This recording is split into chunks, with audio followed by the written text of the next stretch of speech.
Samson. शिमशोन। Chapter 13, we read of a family there that didn't have any children, and they न्यायों की पुस्तक उसके 13 अध्याय में हम पढ़ते हैं कि वहाँ एक परिवार था जिनके कोई बच्चे नहीं थे, said, "You're going to have a son. He's going to be a Nazirite." और परमेश्वर ने उनसे कहा कि तुम्हें एक पुत्र होगा और वो एक नाजिर होगा। And Samson was born. और उसके बाद शिमशोन का जन्म हुआ। And the Spirit of God came, stirred him.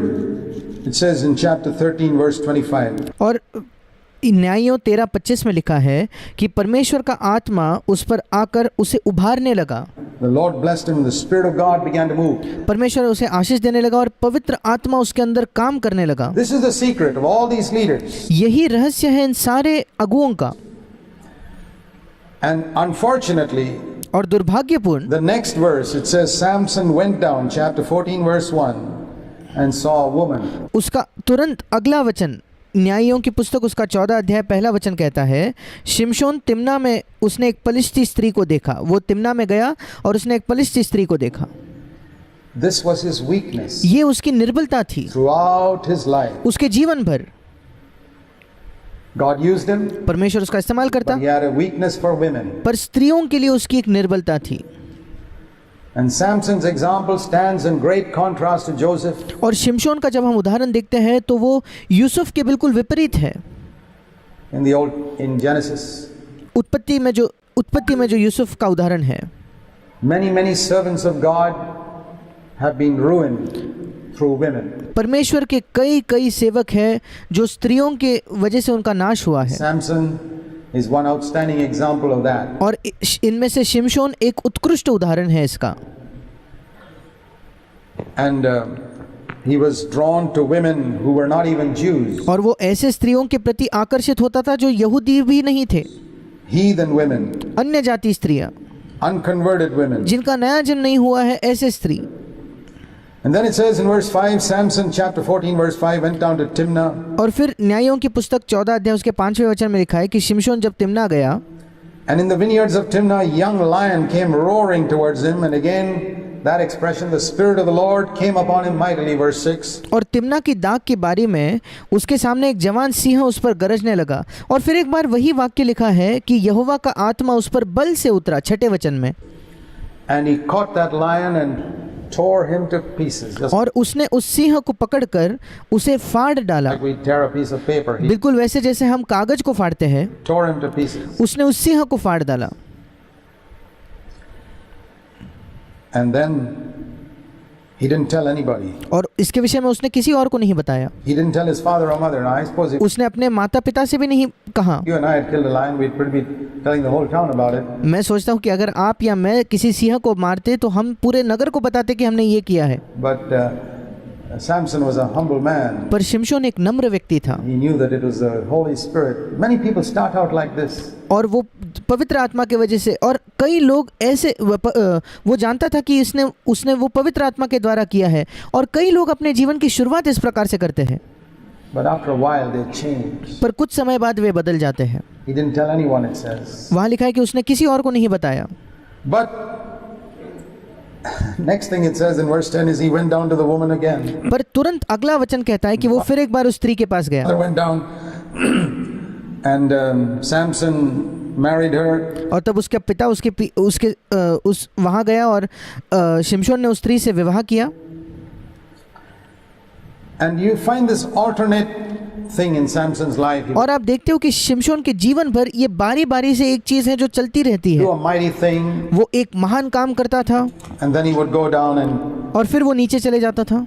chapter 16 verse 1 he went to Gaza न्यायों की पुस्तक 16वां अध्याय उसका पहला वचन, वो गाजा गया and he saw a harlot there और वहाँ उसने एक वेश्या को देखा and he went to her. और फिर वो उसके पास गया।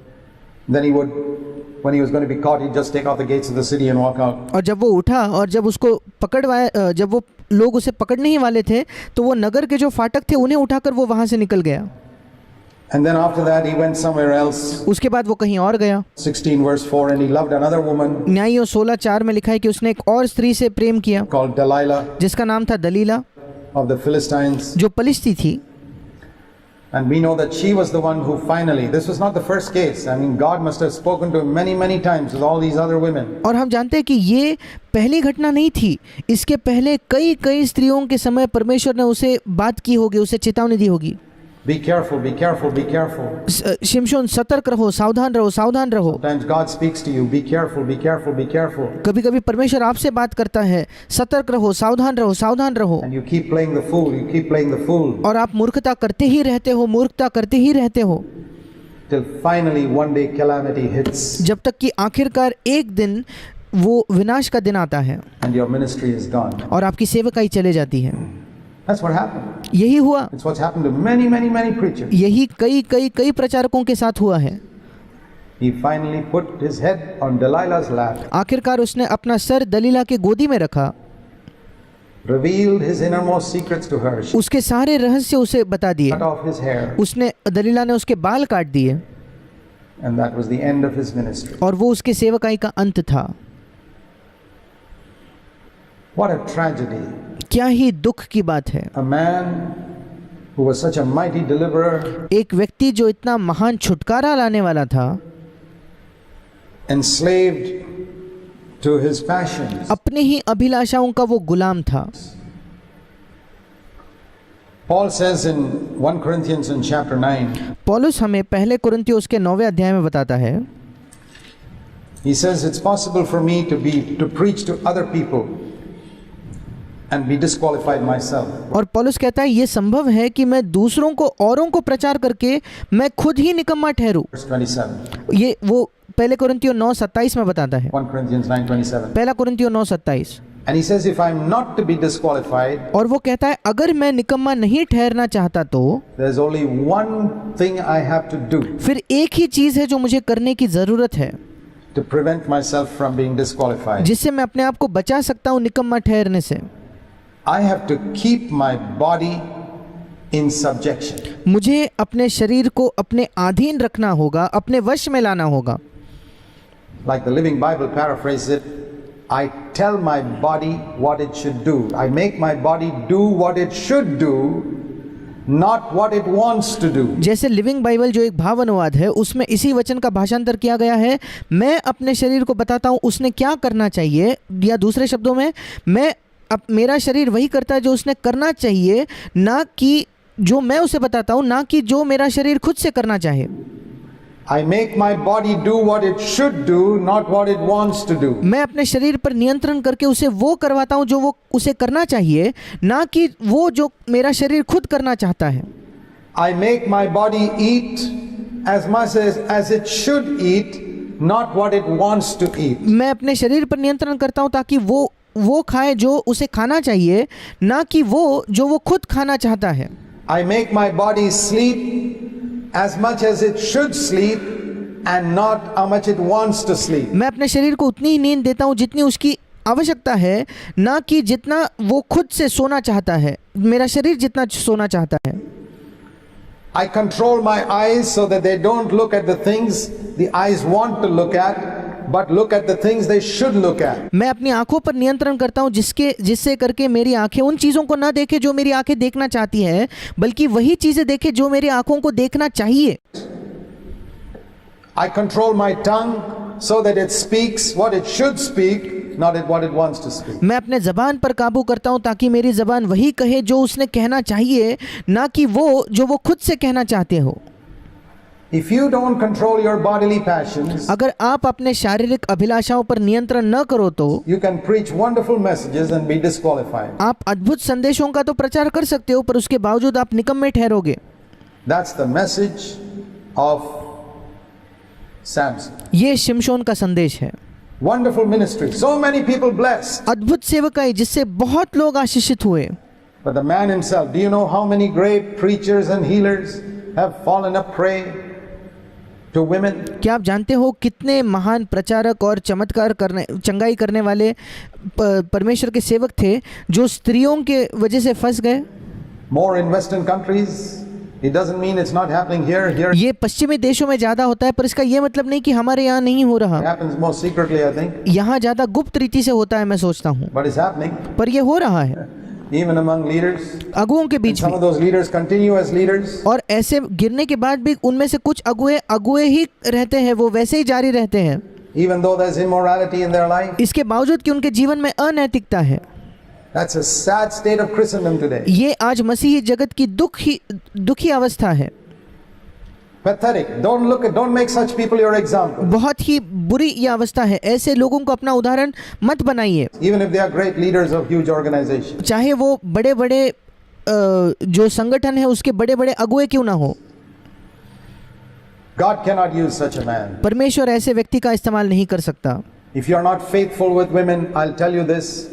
Don't try to have a ministry. अगर आप स्त्रियों के साथ विश्वास योग्य नहीं हो तो मैं आपको बताना चाहता हूँ, एक सेवकाई पाने की कोशिश ही मत करो। Forget it. भूल जाइए Don't उसे। dishonor God's name परमेश्वर के नाम को अनादर मत लाइए, उसको अपमानित न कीजिए by trying to be an elder or a leader. एक अगुआ बनकर या एक प्राचीन बनकर। If you don't know how to be faithful with women, अगर आप ये नहीं जानते कि स्त्रियों के साथ विश्वास योग्य कैसे होते be हैं, an ordinary brother. फिर एक आम कलीसिया में भाई बनकर रहे।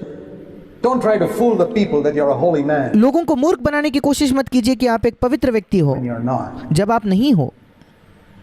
God will expose you one day परमेश्वर एक दिन आपको सबके सामने उजागर करेगा if you continue. You think, अगर आप वैसे ही जारी रहोगे तो। no, you're clever. Maybe you're clever, but not clever enough for God. आपको लगता है नहीं मैं तो बड़ा चतुर हूँ, होशियार हूँ, पर परमेश्वर से आप ज़्यादा होशियार नहीं हो। He will expose you worse than you've ever been exposed so far. वो एक दिन आपको इस प्रकार से उजागर करेगा, आज तक आप जितना लोगों के सामने उजागर हुए उससे भी भयानक रीति से वो आपको उजागर करेगा। And it says in chapter 16 और 16वें अध्याय में लिखा है how he was defeated by this woman who cut her hair and he lost his power and his eyes were blinded. कैसे उस स्त्री ने उसको हरा दिया और उसने उसके बाल काट लिए और वो उसकी आंखों को अंधा कर दिया। This is what happens when people go after women. यही होता है जब लोग स्त्रियों के पीछे भागते हैं, They lose their spiritual vision. वे अपनी आत्मिक दृष्टि को खो बैठते हैं, They cannot see clearly anymore. वे साफ रीति से देख नहीं पाते। They understood all the doctrines in their head, but spiritual vision is gone. वे सारे सिद्धांतों को तो अपने सिर में समझ चुके हैं, अपने बुद्धि से समझ चुके हैं, पर उनकी आत्मिक दृष्टि जा चुकी है। And we read that he was enslaved, but finally he repented. और हम पढ़ते हैं कि वो वहाँ गुलाम बना दिया गया, पर उसके बाद आखिरकार उसने मन फिराया And he destroyed a lot of Philistines और उसने कई पलिस्तियों का नाश किया in his death. उसकी मृत्यु के द्वारा भी। But notice there were two lions. पर ध्यान दीजिए कि यहाँ दो सिंह हैं। One was the lion outside, एक वो सिंह था जो बाहर था and the other was the lion of lust inside his heart. और दूसरा एक लालसा का सिंह जो उसके हृदय के अंदर था। Which was stronger? कौन ज़्यादा शक्तिशाली था?